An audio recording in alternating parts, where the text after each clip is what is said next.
Amit Mangtani sir से पढ़े हो When इकोनॉमिक्स we के? saw the crash course videos, economy was very good from there because my notes, मतलब whatever I've made pointer wise, economy का mostly वहीं से बना है. Otherwise it was थोड़ा bits and pieces में था eco.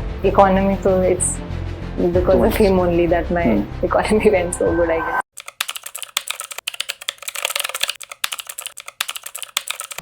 Welcome students to Mentasat. So here we are guys again continuing with our lecture series of Indian economy.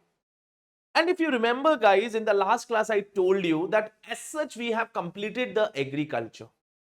But I still be taking 2 or 3 lectures in which we are going to consolidate the stuff which is directly aligned with our syllabus explicitly mentioned in GS paper 3.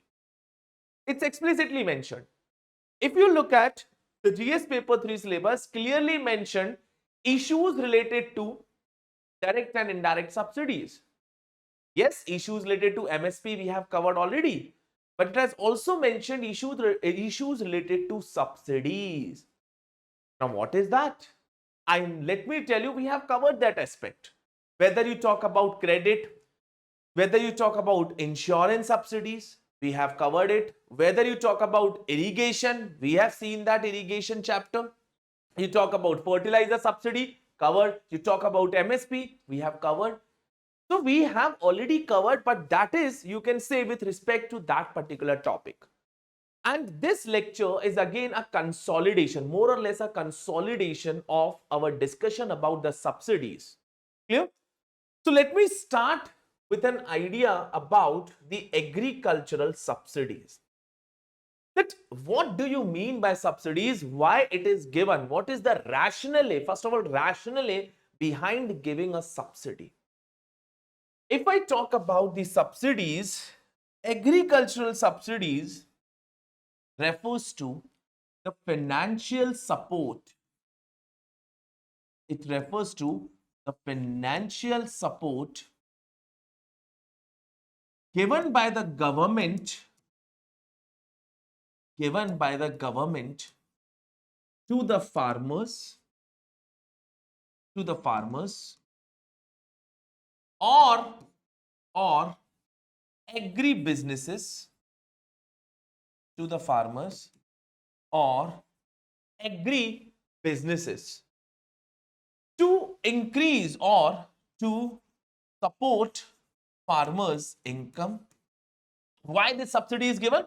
To support farmers' income or to manage the supply of agricultural produce or to manage the supply of agricultural produce that can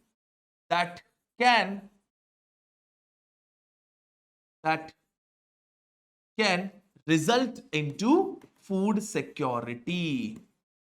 Yes or no?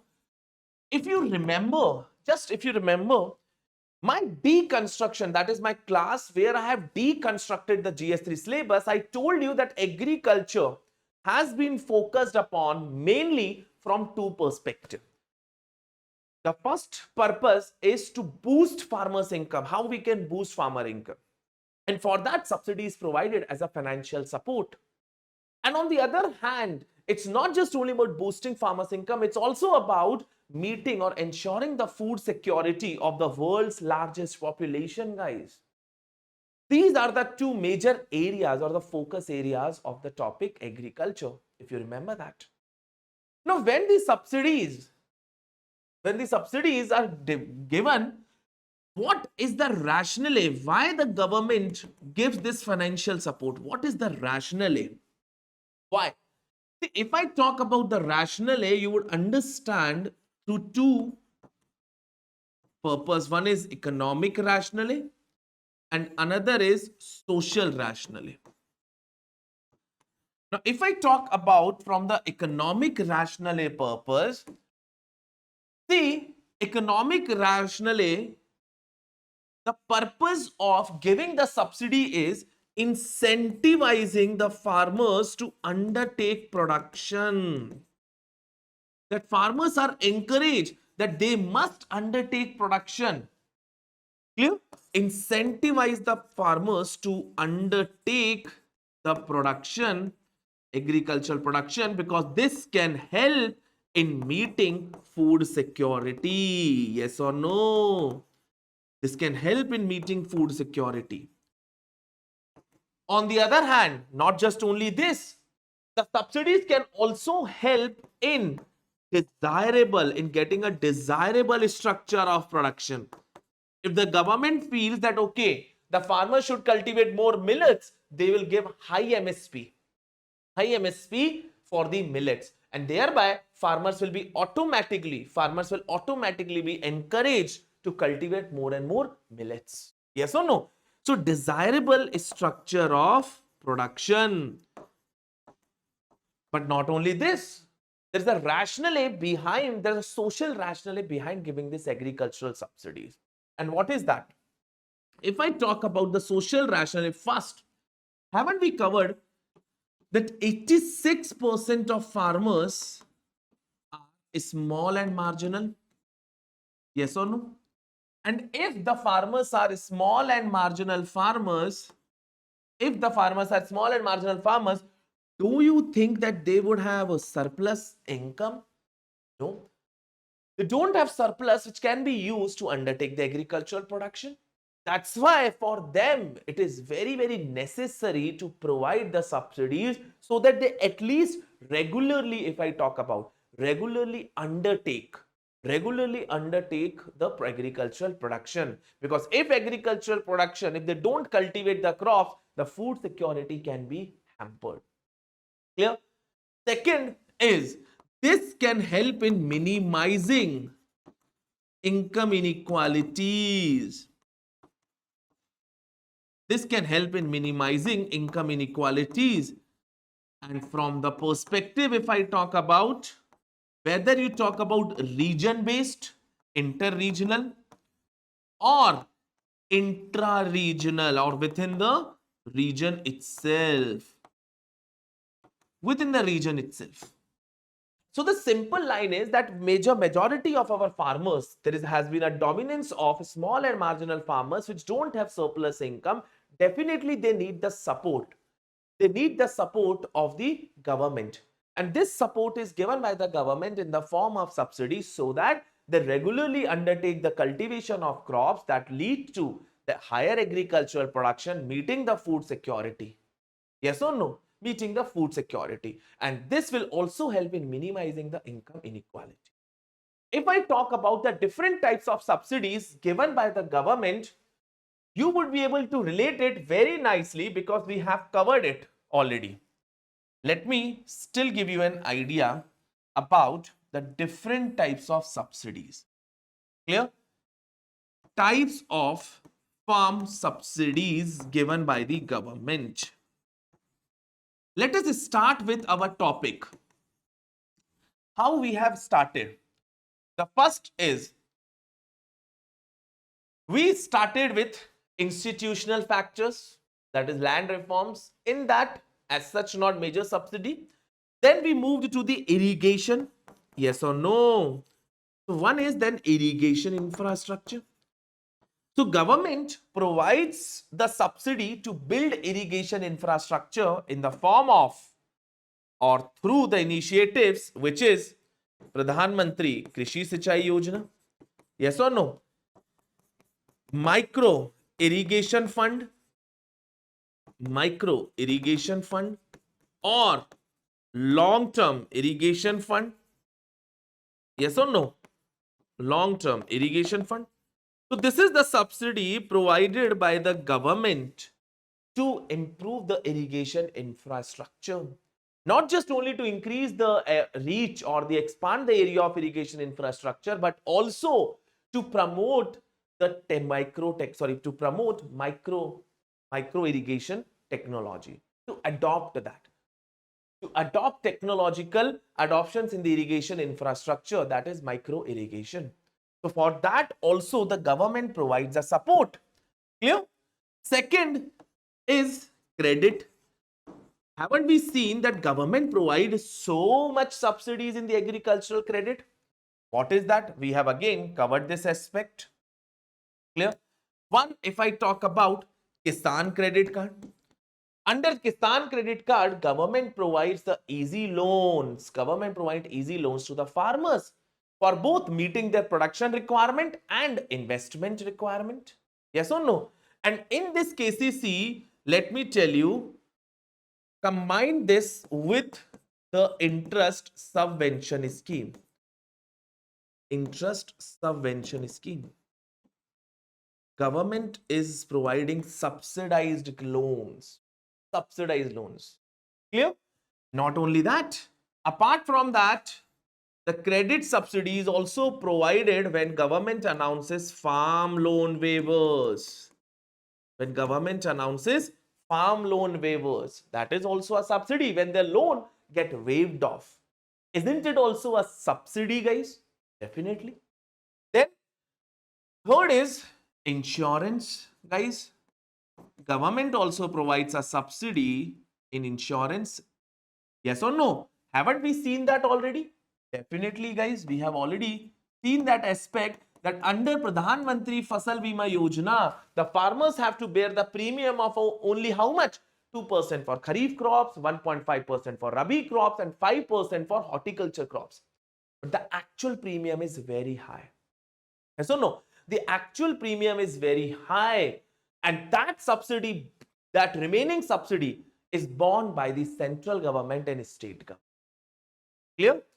The next, fertilizer subsidy.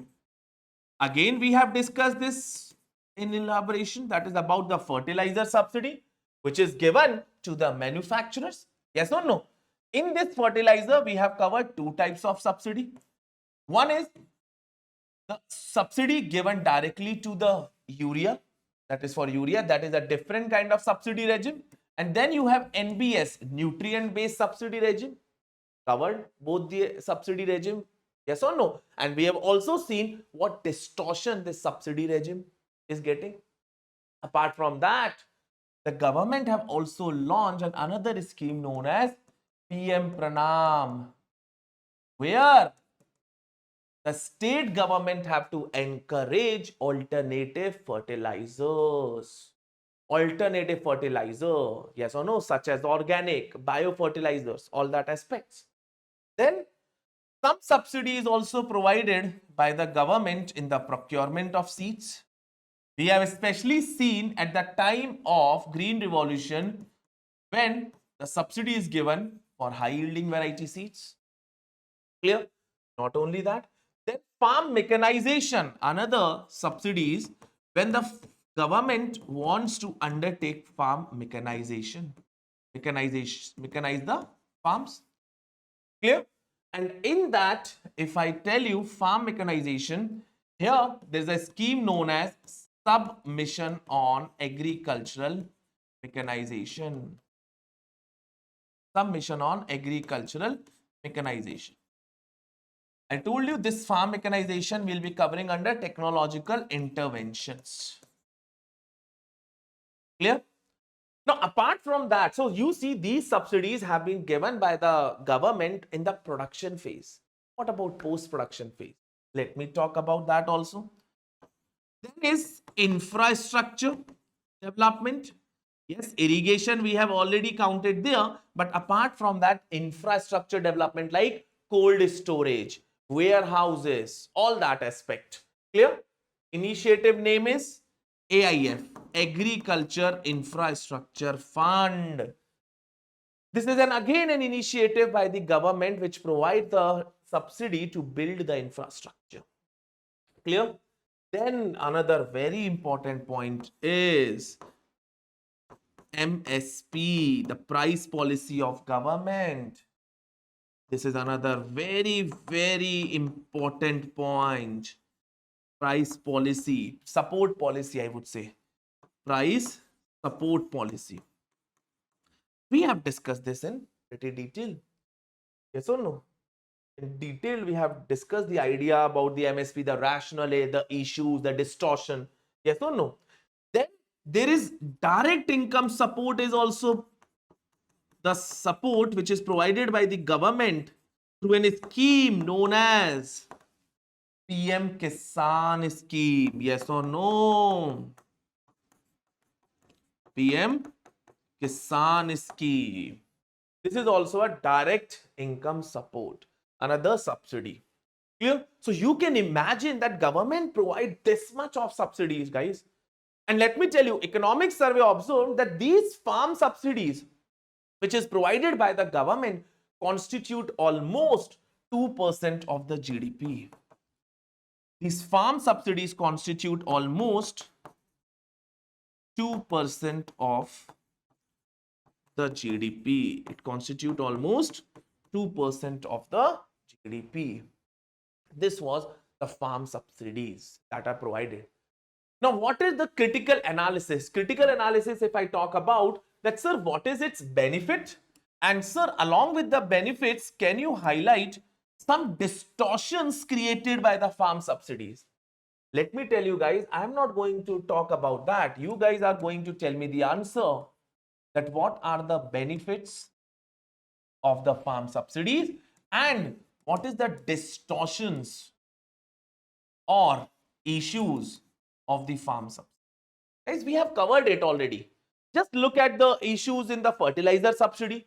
Look at the issues in the MSP. Look at the issues in the insurance subsidy. You will automatically put the answer here. You can automatically. But why I'm doing it? Because I don't trust you guys. I believe that if I'm able to consolidate, I could have easily told you that, okay, this topic we have covered it separately.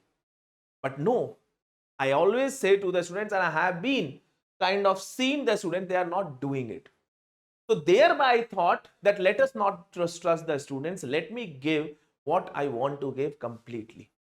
This is my simple belief that has been developed now in the last over 2-3 years after my experience with you guys. So thereby, let me talk about the benefits. What benefits does farm subsidies bring? What benefits? Again, we have covered it, guys, already. Some of the rationale. What is the rationale? That is the benefits. Yes or no? First, if I talk about this, it can help in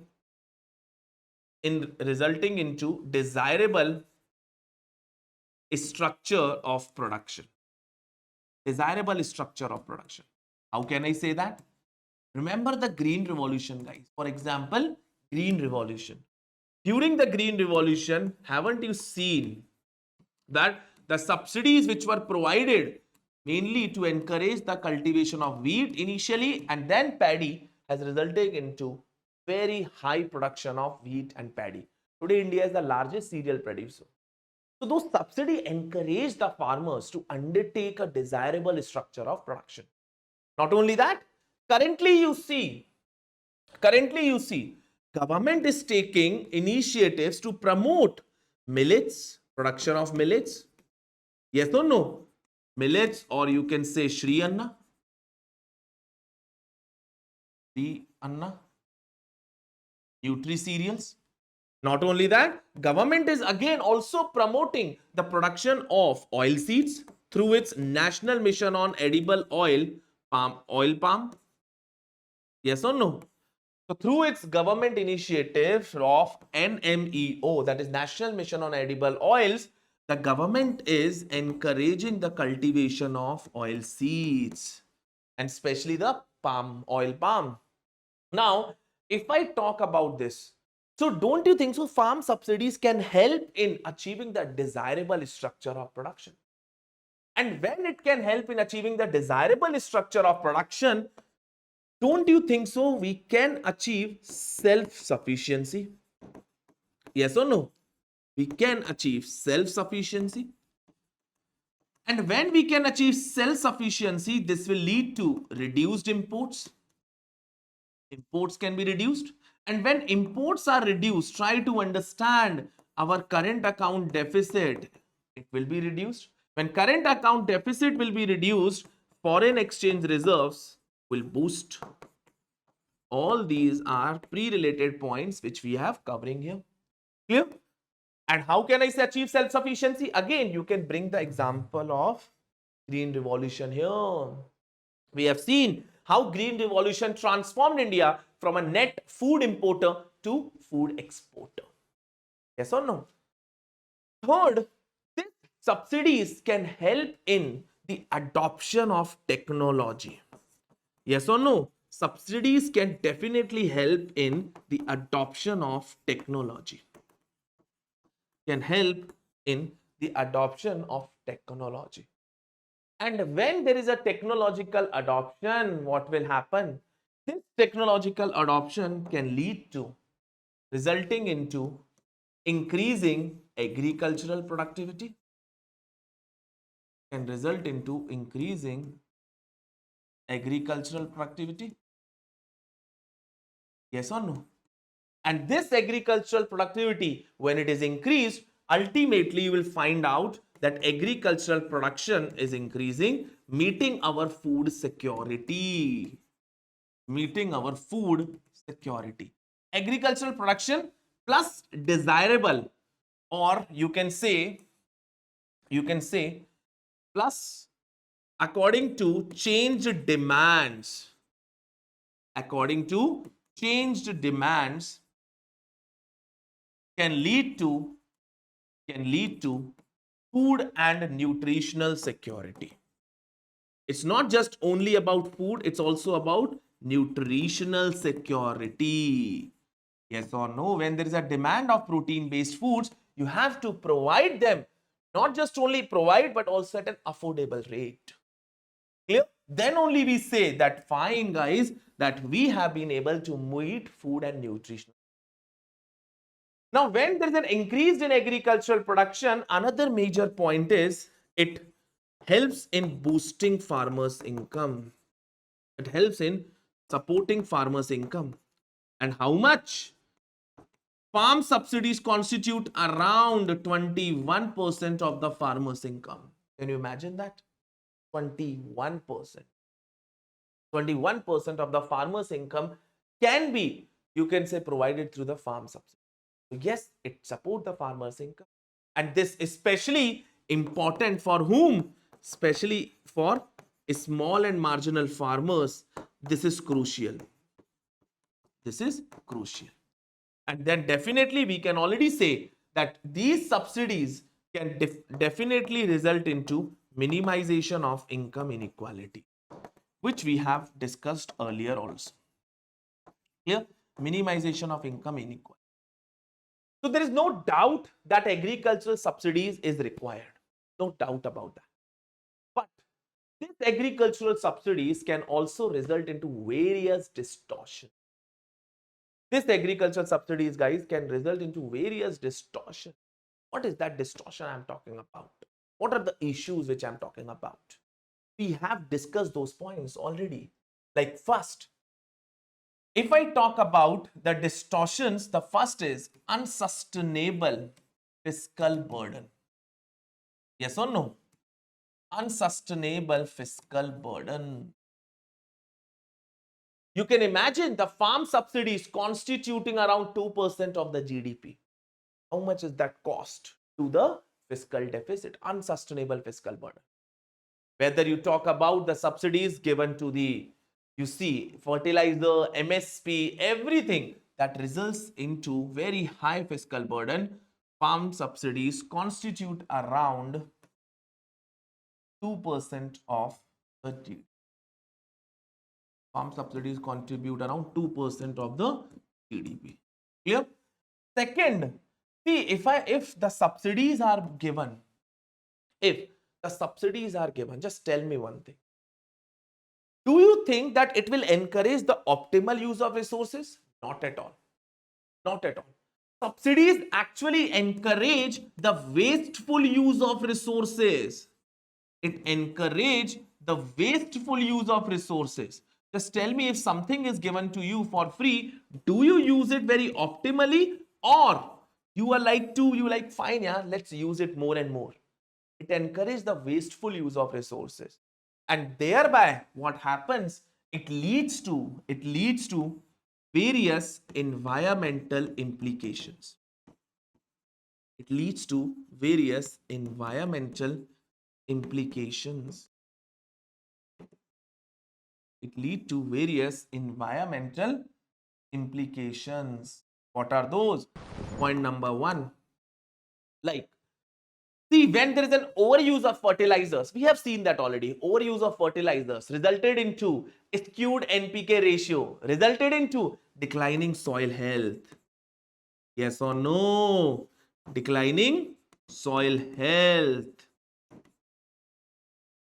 And when soil health is declined, ultimately that soil degradation affects the agricultural productivity. Agricultural productivity is going to come down.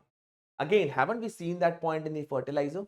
Fine, no issue. Second, see, we give high MSPs for which crops? Water intensive crops. So when you give high subsidies for water intensive crops, that will lead to high MSP for water intensive crops, that will lead to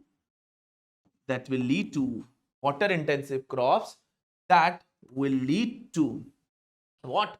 Production of more and more water intensive crops. And we have seen that it is also reflected in their agri export basket.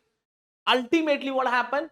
We are using the water as much possible as is, leading to the groundwater crisis or declining of water table. Declining of water table. Yes or no? Declining of water table. Clear? Then we have third point. Third point, high MSPs is done. But now you see, not just only high MSP, the free power which is given to the farmers. I haven't written here, but I think you should also write this part also. There's a subsidy in which free power is given. Power subsidy.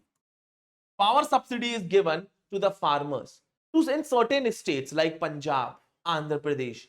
So what happened when free power is given? Don't you think that will encourage the more and more, I would say, consumption of water, and ultimately resulting into groundwater crisis? Clear? Apart from that, third, overuse of fertilizers. Don't you think it also results into leaching of nitrogen? Leaching of nitrogen.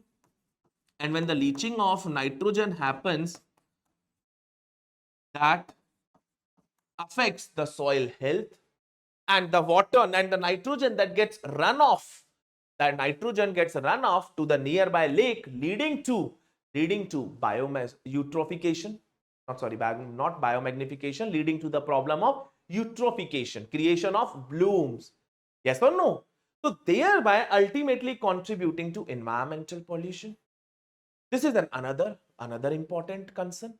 Third is, see, when you are giving high subsidies, high MSPs for which crops? For the cereals, your cropping pattern become monoculture. So the subsidies, it encourage monoculture. It encourage monoculture. Now, when your subsidies encourage monoculture, try to understand. When your subsidies encourage monoculture, that is predominantly rice wheat cropping pattern. This is our next lecture, a cropping pattern.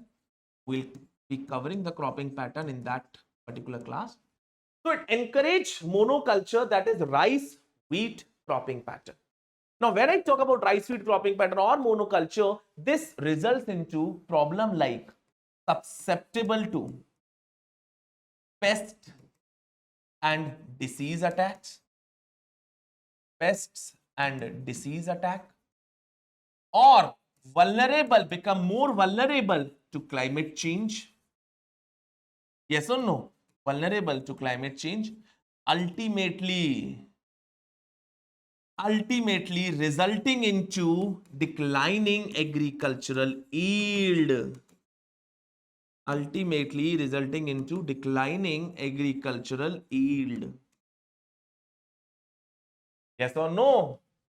Fourth, not just only encourage monoculture. Apart from that, what other problems that can be like with this? it does not lead to nutritional security. When you are giving subsidies mainly for the cereals, the farmers would be cultivating that.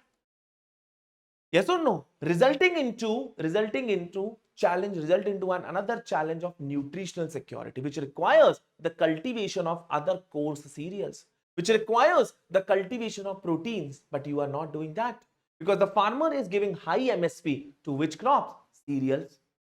Yes or no? So thereby another challenge is issue of nutritional security. Issue of nutritional security. Clear? Apart from that, fifth, this is another major problem, that is the subsidies itself, the how the subsidies are given, that is whether the subsidies are given indirect or the subsidies are given direct, that itself has very lacuna. So another point is problems or concerns in the distribution of subsidy. In the distribution of subsidies, problems or concerns in the distribution of subsidies. That means whether the subsidy is given in the indirect or direct. Clear? We are going to see indirect and direct. The next topic is indirect and direct. That what are the lacunas, sir, in giving the indirect subsidies? So you can add all those points in here also, because that is also the lacuna, concerns. Clear? So let me give you, first of all, summarize all these stuff before I move to the direct and indirect. You can see the benefits from the economic perspective. Adoption of new technology, which result into farm productivity. Yes or no? Now, because of predominance of small and marginal farmers, they definitely need the subsidy support. Apart from that, desirable structure of agricultural production, like ensuring nutritional security, which requires the support being given to the cultivation of millets. Increase in exports, yes, plus part of farm income. So 21% of the farm income, it contributes to 21% of the farm income. Apart from that, yes, national output. When agricultural production increase, obviously it's going to contribute the higher output. Apart from that, from social aspect, addressing the inequalities, whether you talk about inter-regional or intra-regional. Yes or no? So addressing inter-regional and intra-regional inequality. Second, food security, ensuring food security. Third, emergency income support. We have seen already all the benefits earlier itself. What about the issues? Again, we have seen this fiscal implication, unsustainable fiscal burden. Yes, because farm subsidy itself constitutes 2% of the GDP. Can you imagine that? Then it's, yes, it is unsustainable, plus it's a short-term solution. This is very important point. That these subsidies which is given by the government, it is not like addressing the structural reforms in agriculture. Structural reforms. Now, sir, where we know that what structural reforms to be taken? Guys, have you forgotten that vicious cycle which we have created? And have told you that, okay, what structural reforms are required? That green points. Clear? Then market distortion. Yes, this point we are going to cover, don't worry. Inefficient usage of resources. Fine, we are going to cover this. Then does not cater to demand of consumer. Yes, because it is skewed, the more subsidies are skewed towards what? Rice, wheat, leading to the monoculture. Thereby it is concentrated to few crops.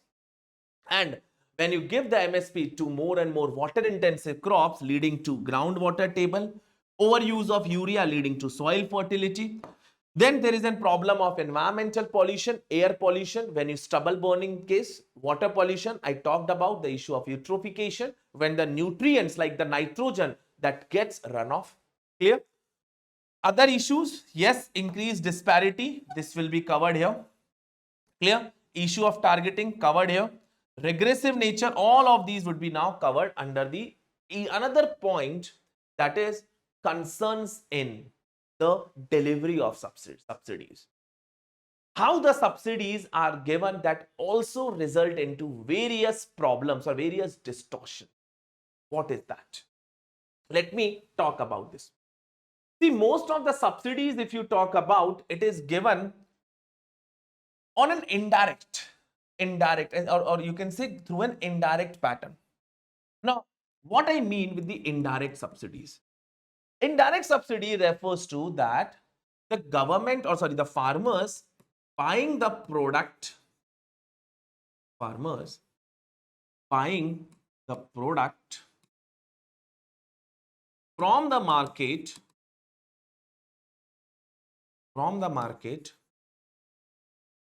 at subsidized rate. Farmer buying the product from the market at subsidized rate. Are you getting my point? Now, when I say that, that means, sir, are you trying to convey that, sir, the same product will be available at two prices, one for the farmers, one that is a at subsidized prices for the farmers, and one at a larger or higher prices to the other people? Yes or no, the normal people? Yes. If I'm talking about the indirect subsidies, indirect subsidy means farmer is procuring that product from the market at subsidized rate. Now, there is another user, another consumer of that product, like suppose fertilizers. Now, that another consumer of suppose urea won't be able to get urea at the subsidized price. Yes or no? It will be able to get it from the normal market at a price known as market. So that means, so you are subsidizing, not me. Government is subsidizing the two classes of consumer. One, the farmers, and then the non-farmers, who are also the user of that product. So government, what the government is doing, government is subsidizing the same product for farmers. Now just tell me, don't you think this leads to distortion? This is non-farmer, this is a farmer. Don't you think this leads to distortion? Yes, because now there are two prices that is being prevailing in the market. Yes or no? So when we talk about indirect subsidies, guys, indirect subsidy results into market distortion. What I mean with the market distortion, that means it violates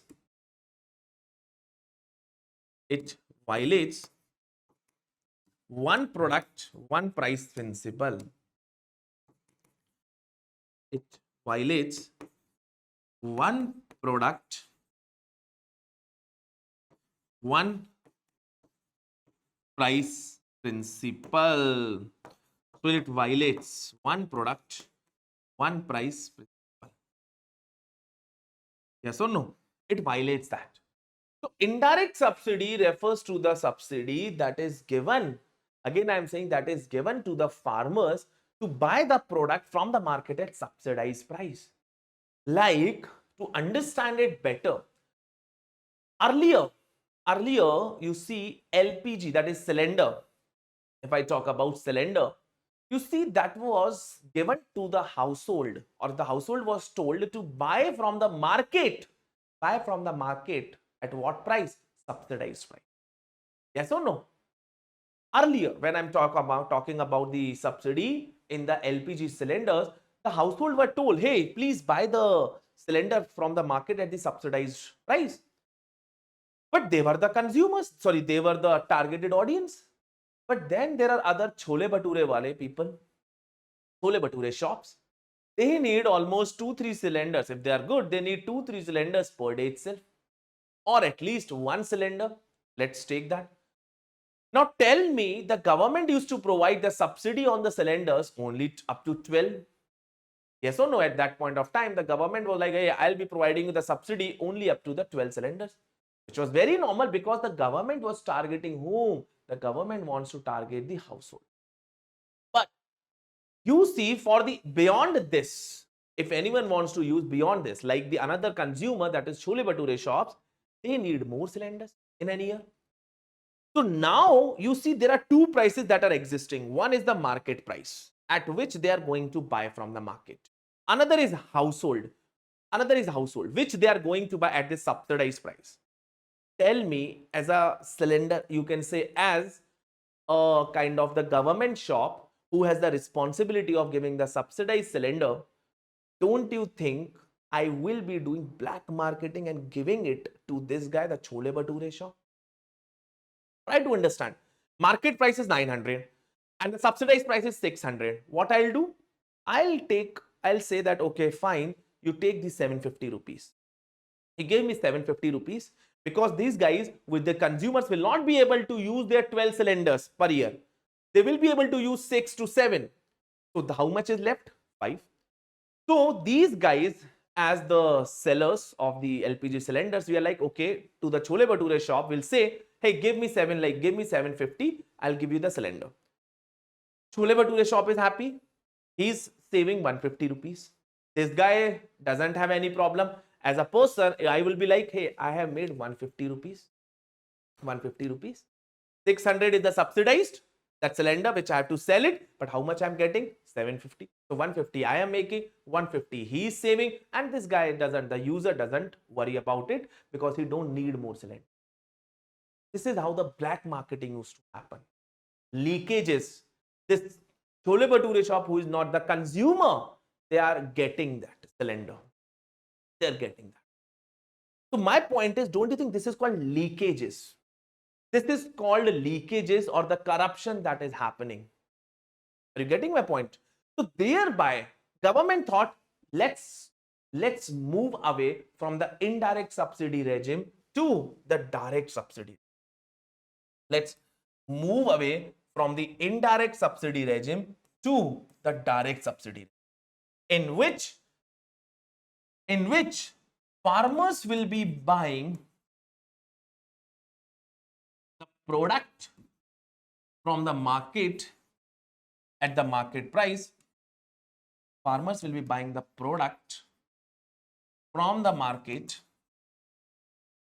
at market price, and subsidies will be transferred directly. Subsidies will be transferred directly to the bank account. Yes or no? Subsidies will be transferred directly to the bank account. So in that way, what happened? This leads to a simple point, that is, one product in the market will have one price. So this is going to follow one product in the market leads to one price principle. And thereby, this can help in addressing the market distortion. And thereby, this can help in addressing the market distortions. Thereby, this can help in addressing the market distortion. Clear? So this is how indirect versus direct subsidies. Now let me talk about more reasons that why indirect, or what are the lacuna in the indirect subsidies, because of which the government has shifted now towards DBT, that is direct benefit transfer system. One of the concern, like I have told you. So but now let me put it in the points that what are the lacuna in the indirect subsidies which have resulted into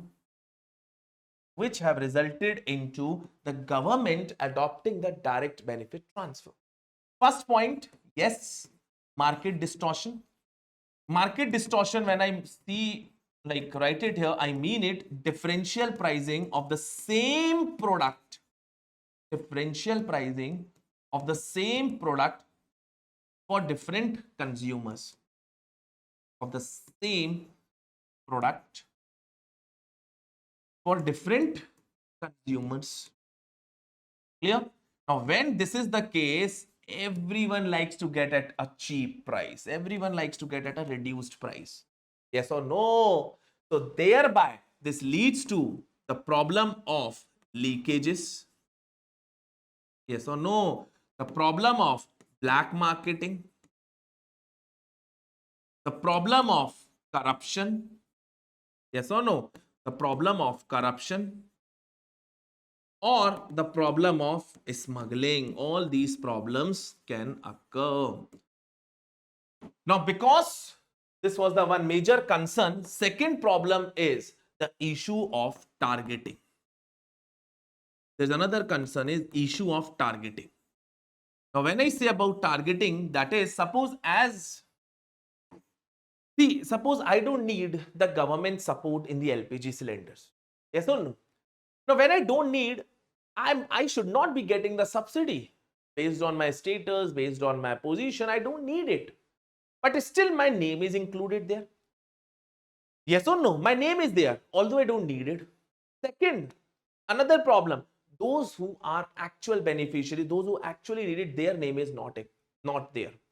So thereby, another problem is that when the data is captured or when the data is made, when the, you can say, beneficiaries are identified, there exists a problem of inclusion or exclusion error. What I mean with the inclusion or exclusion error, see, inclusion error, if I am talking about, that means the people who don't deserve the subsidy, their name are included there.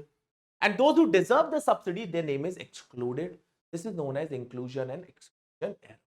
Third, now to provide this kind of subsidy, this is in-kind subsidy, that is, I'm giving you the product at the subsidized rate. This requires a huge administrative machinery, yes or no? This requires a huge administrative machinery. No, and that ultimately, when there is machinery, the cost is involved. And when there is administrative involved, that results into another problem known as bureaucratic apathy and corruption. Bureaucratic apathy and corruption, the common problem that happen. Yes or no? And fourth, the last, another major problem, if I talk about, is the indirect subsidies. When it is given to you, it is like you are not considered an agency of your own. Humans are not considered an agency. When I'm giving you, you can say, subsidized food. When I'm giving you subsidized education, it is like you don't have a choice. You have to go for it if you want a cheaper services. Yes or no? So this is kind of philosophical concern. I'm not talking about the practical concern is here. Huge administrative machinery that leads to higher cost to the government and also results into the bureaucratic apathy and corruption from the consumer point of view. But then one philosophical concern, if I'm talking about, if indirect subsidies are given, that means you are providing, government is providing subsidized food, subsidized fertilizers to like the people. In short, you have not given the freedom to the consumer to choose according to what they want, to choose from the various options whatever they want. Have you given them the freedom? You have not given them. Clear? So thereby then another concern if I'm talking about is human being is not considered an agency. Thereby he doesn't have the freedom to choose, doesn't have the choice among various options. Whatever the food quality, whatever the rice quality, it has been given by the government, the people have to take it, the consumers have to take it. They don't have the option to choose the better quality. They don't.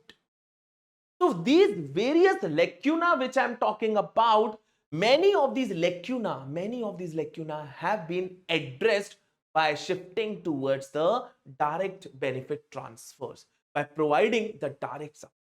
Many of these lacuna have been tackled. How? Like I told you, if I talk about the market distortion, when you are giving the direct subsidies in that point of time at the market, there will be the same price for every product. Yes or no? When there is same price for every product, you are addressing the market distortion. Yes or no? Market distortion is addressed. You are following the concept of one product, one price. Yes or no? You are following the concept of one product, one price. One product, one price. And when you follow that concept of one product, one price, what will happen? What will happen? No market distortion, likely to reduce the leakages, black marketing, corruption, likely to reduce. So all these problems are likely to be eliminated. Likely to be eliminated. Second, issue of targeting. Can this problem be addressed? See, this I would say won't be eliminated, but yes, reduced. Yes, reduced. Why? Because this targeting is now linked with Aadhaar based targeting. So there is a jam trinity which the government came up with, that fine, we'll be providing the subsidies. We'll be providing the subsidies to your Jan Dhan account which is identified or matched with your Aadhaar. So thereby we can say that this is likely to be reduced, this problem, but not completely resolved, likely to be reduced. Because ultimate aim here is identification. The major resolution in this would be how you identify the beneficiaries. Third, definitely administrative cost is going to come down. This is very, very important point, that administrative cost is going to come down. Now you don't need that much money to spend on fair price shops, the ration shops which you call it. Fourth, by giving the subsidies to their account, you are considering the human as agency, giving them a choice. Giving them a choice. Yes or no? Clear? This is known as somehow the direct benefit transfer is reforming the government delivery. How the direct benefit transfer is reforming the government delivery. It's more about also empowering the people, empowerment. Because when they have the financial support, they will be feeling more empowered. Yes or no? Because you are considering human as the agent of their own. Giving the freedom, choices, exercising choice and all. Clear? Now, this was about direct and indirect. Now, the last topic with respect to the agricultural subsidies is, see, we have seen as of now that government spends too much on the agricultural subsidies, constitute around 2% of GDP. There is no point, like there is no denial of the fact that subsidies are required. There is no denial of this fact that subsidies are required, especially keeping in account of the prevailing socio-economic conditions in agriculture. And what is that socio-economic? Like the agriculture has become input intensive. Now, when you have become input intensive, combining with 86% farmers are small and marginal, combining this with the fact that average land holding is 1.08 hectares, how will they have the surplus income? They know they won't be having. And with those, then it won't be having. How will they be able to buy the costlier inputs? They won't. And when they are unable to get the credit, it is required that the subsidies, whatever they are getting, that should be getting at a cheaper price. Clear? So thereby, based on the socio-economic conditions, subsidies are required. But let me tell you, these subsidies are short-term solution, which does not address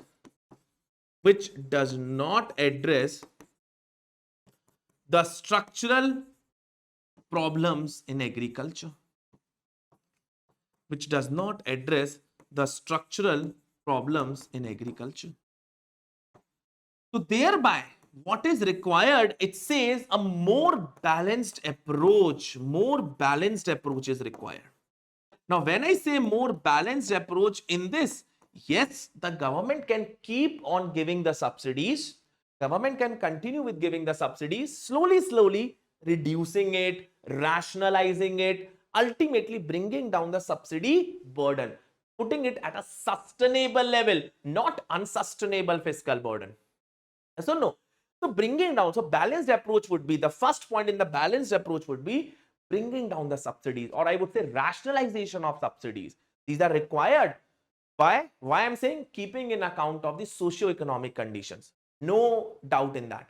But this have to be rationalized.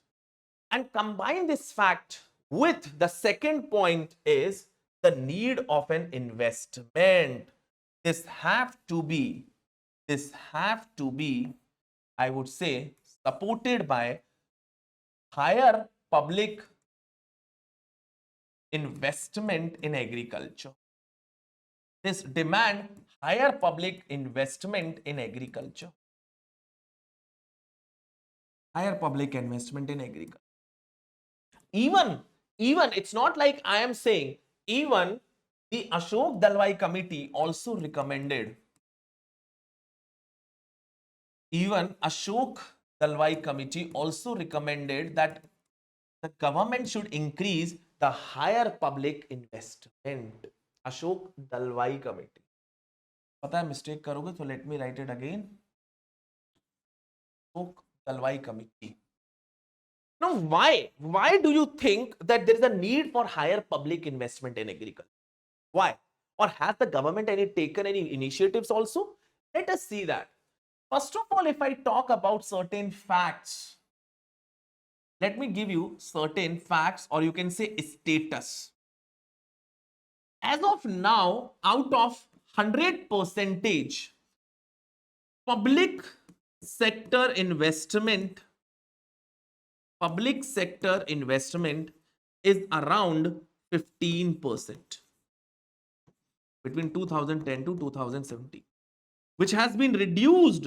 It has actually reduced from 36% in 1960s.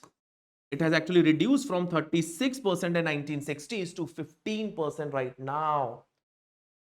Now, what about the other? In the private sector, if I talk about the contribution of private sector in the investment in agriculture, in the private sector, there are two categories of people. One is corporate investment. Corporate investment. And second is by the farmers from their pocket. You will find out that the corporate investment is having only 3% share. And majority of the investment in agriculture that happened by the farmer, that is 82%. So you imagine majority of the investment in agriculture, that is mainly by the farmer itself, 82%. And when it is 82%, corporate investment is very low, 3. And the public sector investment has come down. So where the public sector money has gone? Public sector is providing, the government is providing huge money to the agriculture. Where has it gone? Where? It has gone mainly to the subsidy. 80%, around 80% of the government support or the government expenditure to agriculture has gone to the subsidies. And the remaining 20% has gone to the, can you imagine that? So that means government expenditure is more skewed towards subsidies, which are just short-term solutions, not addressing the structural problems and also leading to various distortions, which we have discussed. So there is a time, now it is a time that we need to increase the higher public investment in agriculture. And even it is recommended by Ashok Dalwai committee. But some points why we need to increase investment in agriculture. First, this will help in increasing or improving infrastructure development.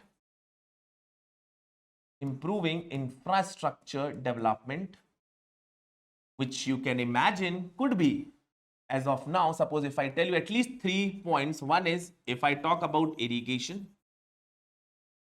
Second, talking about cold storage or storage facilities. Yes or no? Third, you talk about physical, that is roads, physical infrastructure such as roads. Yes or no? Now, let me tell you guys, if there has been improvement in infrastructure development, and in that if I talk about increasing or boosting irrigation infrastructure, don't you think yield risk is likely to come down? Yes or no? Even climate change would be addressed.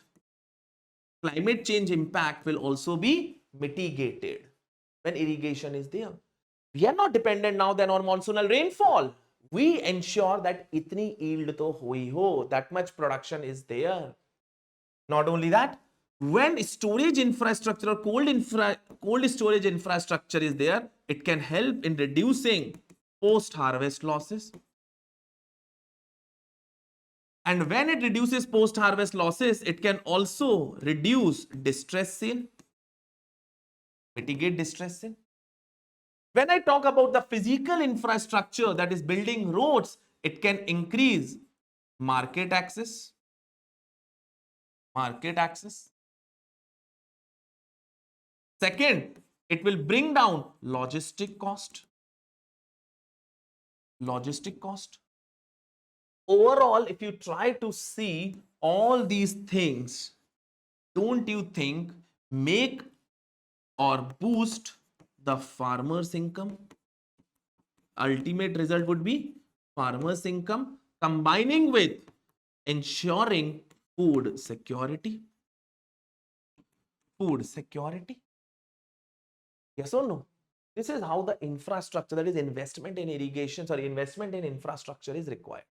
Second, some more points like, yes, this can help in adoption of technology. Yes or no? Farm can mechanize, farm gets mechanized. So technological adoption. Again, the same category of points resulting into an increase in agricultural productivity. Increase of agricultural productivity. Clear? When agricultural productivity will increase, farmers' production will increase, both boosting both. Third, this can also result into or encourage crop diversification. Yes or no? And fourth is higher returns as compared to subsidies. It is said that if the same money is spent on infrastructure as compared to the subsidies, the same money, the same amount of money, if it is spent on investment in agriculture as compared to giving the subsidies, it is going to result into 5 to 10 times higher returns. 5 to 10 times. Can you imagine that? So this is the importance of the investment in agriculture. And overall, when this thing is happening, farmers' income is like ultimate goal is what is happening. Farmers' income is increasing. This results into declining poverty. This results into declining poverty. So thereby, again, I am reiterating this fact. The balanced approach is required, but in that balanced approach, the first set of point would be rationalization of subsidies. When I say rationalization of subsidies means addressing the problems, addressing the distortions in the subsidy sector and bringing down the subsidies to a sustainable level, because those are just short-term solutions. Second is increasing the public investment in agriculture, which is also recommended by the Ashok Dalwai Committee. Clear? We have discussed the status and we have also discussed why. Apart from that, it's not that government has not taken initiatives. Yes, the government is undertaking various initiatives to improve the investment in the to improve the investment in agriculture. How? Like first, if you remember Kisan Credit Card scheme got amended in 2004, which allowed the use of credit for investment purpose. Yes or no? That is one. Second, this irrigation infrastructure. Government is building the irrigation infrastructure through schemes like Pradhan Mantri Krishi Sinchai Yojana, Micro Irrigation Fund. Yes or no? Third, haven't we discussed about the rural infrastructure? Boosting rural infrastructure through Pradhan Mantri Gram Sadak Yojana. Yes or no? Fourth, farm mechanization. For farm mechanization, the government has adopted a scheme known as Submission on Agricultural Mechanization. Clear? Promoting custom hiring centers. So it's not that government is not doing, but it has to increase, because we can see the status of investment in agriculture, how low it is from the private, sorry, that corporate and the public sector side. Clear? So I hope you have understood this agricultural subsidies nicely. I've tried to come up with all the dimensions that has been possible with respect to the agricultural subsidies, guys. Clear? So that's it. Take care, study well, all the best.